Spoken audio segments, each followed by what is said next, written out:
with the political music. He performed at Peace Fest. What is his name? Ron something. Yeah, Ron something with his whole band thing. Yeah. I saw him. He performed also at Uptown Multicultural Arts Center for Chris. He knew Chris Drew because Chris Drew was at Peace Fest. Yeah. So there's a lot of connections there. And I liked them. I thought they were really good. I would like to connect with them. So I would, that guy, if you would like to somehow give him my email, I would like to connect with them. Okay. Because I think that, number one, I know Lee knew them and I know Chris knew them. Mm-hmm. And I had seen them perform. I don't know them personally, Mm-hmm. but they're fabulous. Right, right. I think one thing that set Lee apart from some other art people is that, since I think he had was financially okay, so he's kind of more pure than a lot of people. He could spend more of his energy and time, pursuing art and going to openings and doing, poetry, and so he was exposed to a lot more stuff than most people are, because most people have to have like, a side job or teach or something, Even though I like teaching, I think I'd rather make my primary living through writing, teach on the side, but it doesn't always work out that way. But Lee could just go to everything almost, and I think he got led into a lot of shows, as well. Like his notoriety preceded him, Yeah. He told me everybody knew him in New York too. Oh yeah. Oh yeah. Oh yeah. And he was all over the place, and and being in the Guinness Book of World Records, and and he certainly in San Francisco, heavy in the Omni Circus scene with Frank Garvey. That's why Frank Garvey, I knew Frank Garvey, like I told you, through that, and that's how I met Lee, and da-da-da. And I still know Frank Garvey. Yeah. And Frank Garvey, that's why he gave me Leviathan. See, I do see cut in parts of Leviathan in the movie. And in mixing it up more like creative. You see the kind of things I do. Yeah. It might be a little dialogue, it might be this and that, but it's mostly a very creative, it's not really documentary. I'd have to call it a short film on the person, because it also adds, I also add my own kind of a look. I've got so much stuff on Lee, though, it's over the top.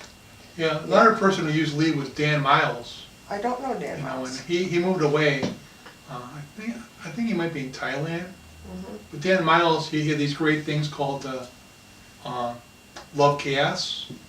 Like I've heard of that. He had one of them at the Hot House. Yeah, I remember It kept Hot getting House. bigger and bigger. Yes, I remember. And he would have like an art section with paintings. Then he had performances, and he used me a couple of times too. One time he paid me to do some publicity, but he didn't use the stuff I came up with. Didn't think it was weird enough. But he, like one time I remember, he had all these things going on the stage at the same time. He would have like people riding bicycles around, and then people reading poetry, and African dancers all at the same time. I love it. I love and then it. there's naked people walking around the audience serving people. I love it. And they got really big, and there was a guy named the Big Man who had a giant suit that was inflatable, kind of like David Byrne. That wasn't Clough, was it? Joel Clough did that. Remember Joel Clough with the giant suit? Joel, he was pre-David Byrne. I thought he had a different name, but okay. Maybe you're right. Well, I remember that guy. He came back a couple of years ago, this guy, but I thought it had a different name. But yeah, so he was part of that network too, I think. And but I think he did have he had his niche. He was liked by certain people in society. I think like really mainstream people would have problems, I think, relating to him or interacting with him, or but like sometimes kids kind of like him too, I think. That is true. Like you said, and that is true. Yeah, and there's something kind of naive about him. I think part of him didn't really grow up.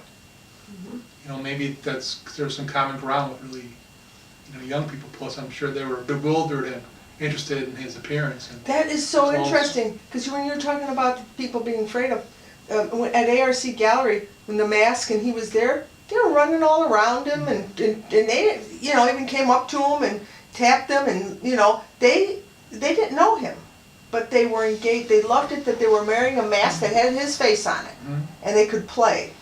Well, certain people liked him more because of the way he was, other people liked him less. I remember certain times I was going around, people only wanted to talk to him and not me at all. But other times, people would, I'd go with them somewhere, people would, they want them to leave right away, you know, and some, you know, some people had, I guess, some negative stories about them, but. There's always going to be negative stories about people. That's what makes us alive. There's not going to be all positive, right? Yeah. No. I tried not to. Yeah, I think I saw his positive side mostly, you know. Yeah. Yeah, I know what you're saying. I definitely did too. And I made it a point for years, for like at least once every 3-4 weeks. Every 3-4 weeks, Lee and I would meet up for lunch. Mm-hmm. I'd take him somewhere, we'd meet for lunch, Mm-hmm. you know, in the afternoon, and we'd sit and talk. And sometimes he loved it when I videotaped him, so I usually would bring a camera. So I'd pull it out and he'd just tell me some stories or whatever. Yeah, I mean, like, and I'm gonna sound really straight, you know, square saying this, I think, but you know, like one thing I think that with the alcohol and drugs though, you know, of course, I think it did get really out of hand. And he just partakes so much. When you partake so much, I think after a certain point you stop enjoying things. Because I think sometimes he would, like I said, he'd barely be able to stand at the end of the night. And I don't think he was conscious of everything he even did or said. Sometimes, you know, and of course it affected his health, you know, like in the end, you know. But so I don't know, I guess everybody has to have some boundaries. I mean, I know it's part of his personality, but what do you guys think about that?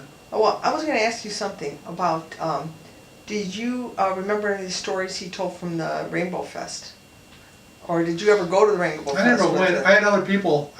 I don't really know the rainbow stories. I knew a few, but not too many. It's total debauchery, basically. They go have it at a different spot every time? Yeah, mostly in the national parks. Uh-huh. And we're at that time, when he was going, every year he would go and he would come back with stories. But mostly, like you said, some of the stories start out with, we were outside and camping, and then, you know, this and that, and basically it's like Woodstock all over again, in each location. You know, kind of the original Woodstock. You know, just total party, and a lot of the stuff has a lot of blank pauses in between, because it's mostly experiential.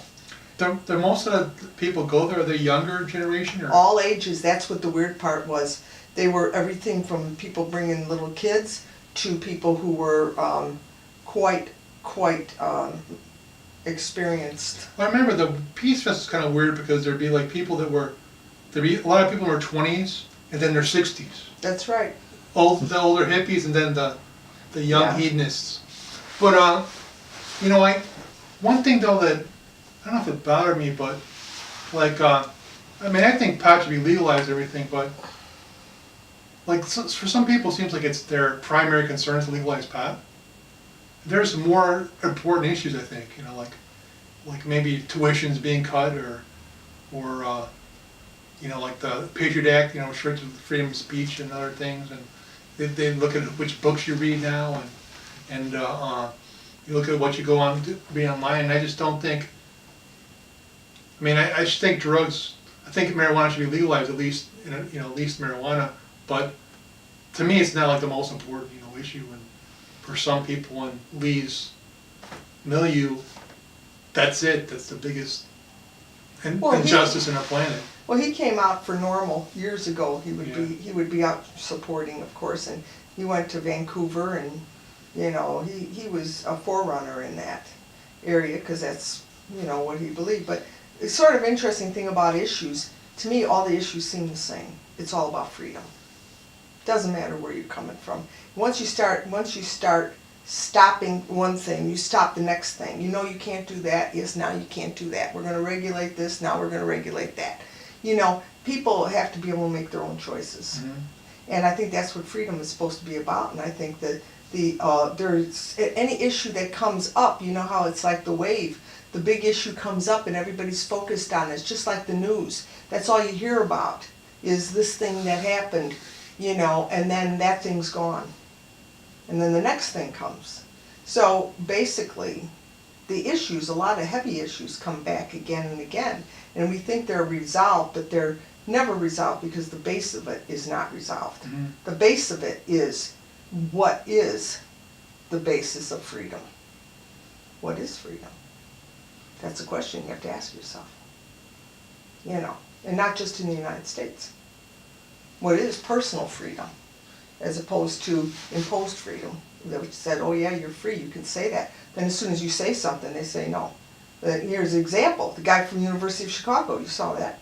That's in the news now, right? You know that one? It just happened. It just happened about 2 days ago. The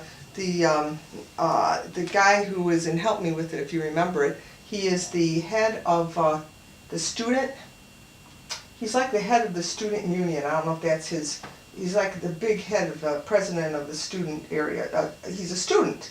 They say now he might not graduate. Why? Because he was in a protest.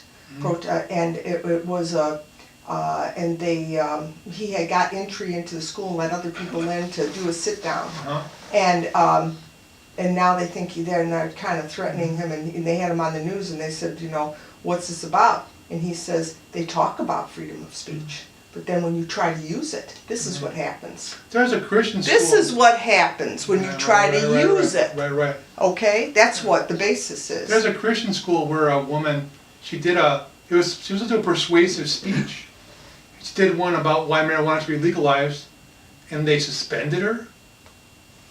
Yeah. The principal suspended her because that's not the policy of the school, you know, and that's not a approved topic. But the teacher did approve it, and then I think they suspended her, and then she ended up dropping out, and the mother sued the school for the money for the semester. I think that she won. Yeah. Well, you see, this is what I'm talking about. So when any one issue is brought out, like they say, you know, in the most universal thought, everything is connected. Mm-hmm. Everything is connected. So once you push one thing, you're pushing another thing. I may not think this one issue is the most important issue, but I think if it comes to the table, then like the question they asked with 16 shots with Laquan McDonald. Mm-hmm. I was down there taping. Mm-hmm. You know, I didn't know Laquan. I knew it was an important issue, and guess what? On the table is the sign that appears. Which side are you on? Mm-hmm. That's to me what it is. It's way bigger than one issue. It's never one issue, because you'll see the trail of issues that are all connected. I don't know. Did Lee vote? I don't know. He voted to do whatever he wanted to do. I don't think it got too political usually. Okay, here's the last thing I want to ask you. Anything else you want to say that you think is the essence of Lee? Anything that you would if you were going to say, what is the legacy of Lee Groban? Now that Lee Groban's gone, what is the essence of Lee Groban? What does Lee Groban leave with us? Lee Groban, the Last Hippie. You see, that is the title of the film. Okay. I mean, I think he was at peace, you know. I think he was tranquil, you know. In some ways, you know, outlandish, flamboyant, but really also kind of quiet and retrospective in other ways, you know. Like he did love to tell stories, and I mean, for him, the essence of life was the pursuit of art, I think, and beauty and you know, his adventures, you know. Most people can't, at a certain point, stop having adventures. But, you know, traveling around, meeting all these interesting people, and I think he lived on that, you know, and that's what he got off on the most, you know. But also, you know, his poetry and his music. But I think he was somebody who put art before everything else. Mm-hmm. And bless him for that. Like they say, rest in peace, and they also say rest in power. It's the power of who you are. Thank you very much, Vito. I'd like you to sit there for 1 second, because what I'm going to do right now is just take a still of you without you talking. I'm taking video right now.